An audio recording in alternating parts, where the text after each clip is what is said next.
દિવાળી પૂરી થઈ ગઈ, એકાદ દિવસમાં ઓફિસીસ ખુલી જશે. હું પણ મારી ઓફિસે જઈશ. આજે 4મી તારીખે હું અમરેલી છું એક કાર્યક્રમ માટે. મોટા ભાગના લોકોને એવું લાગે છે કે વ્યવસાયી સ્ત્રી, કામ કરતી સ્ત્રી, ઓફિસે જતી સ્ત્રી, પૈસા કમાતી સ્ત્રી ઘર કામમાં ફુવડ હશે. એ ઘરમાં ધ્યાન નહીં આપતી હોય, નોકરો પર જ બધું છોડી દેતી હશે.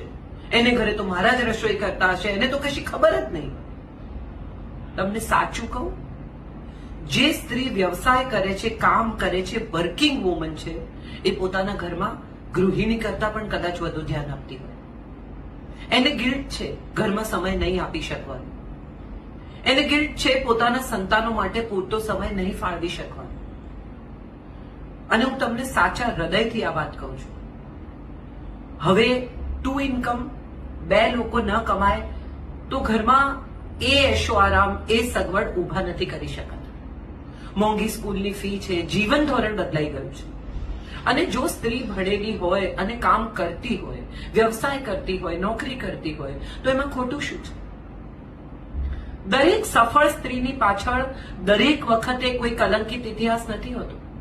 એની મહેનત હોય છે, એની લગન હોય છે, એની ધગશ હોય છે, એના સપના હોય છે.